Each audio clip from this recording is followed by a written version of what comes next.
নমস্কার শ্রোতা বন্ধুরা, আগামী সপ্তাহে রাশিফল 29শে এপ্রিল থেকে 5ই মে পর্যন্ত বৃষ রাশি। বৃষ রাশি হল আমাদের 12টি রাশি। সেই রাশিচক্রের দ্বিতীয় রাশি হল বৃষ রাশি।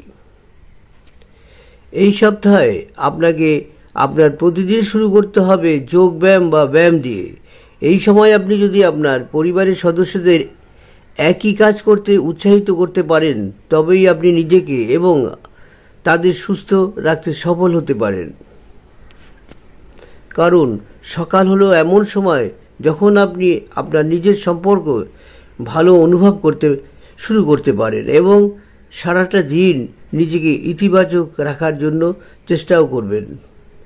তাই এটিকে আপনার দৈনন্দিন রুটিনের অন্তর্গত করুন এবং এটি নিয়মিত করার চেষ্টা চালিয়ে যান।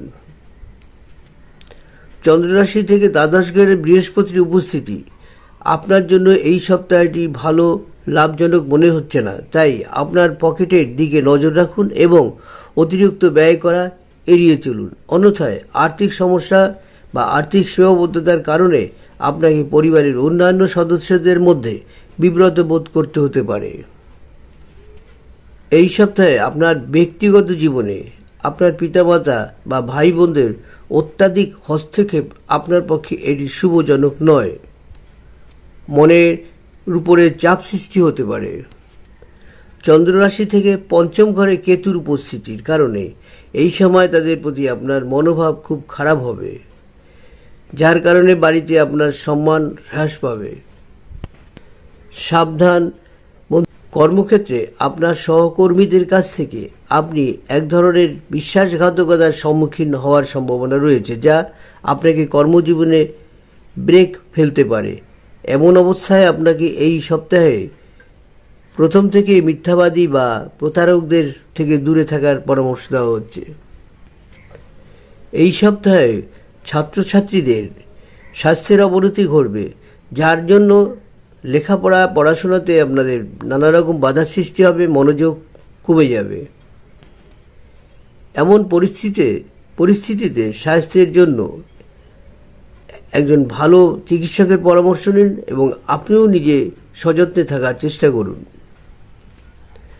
উপায়ের মধ্যে বলবো বন্ধুরা, প্রতিদিন হালকা ক্রিম কালারের জামা পরবেন অথবা হলুদ কালারের জামা পরে বাড়ি থেকে শুভ কাজে বেরোবেন। সব কাজ সাকসেস হয়ে বাড়িতে ফিরতে পারবেন। 2 নম্বর হলো প্রতিদিন গুঁড়ো হলুদ নিজে ভাঙিয়ে যেসব হলুদ আপনি বাড়িতে আনবেন, সেই হলুদ দিয়ে একটু আলাদা করে রাখবেন হলুদকে, আর সেই হলুদ দিয়ে একটু স্নান করবেন। দেখবেন আপনার শুভ কাজ আরও তাড়াতাড়ি হবে।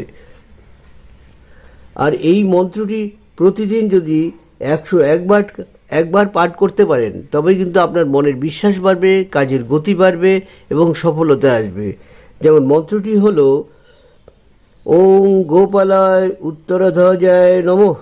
আবার বলবো ওং গোপালায় উত্তরধ্বজায় নমঃ। এই মন্ত্রটি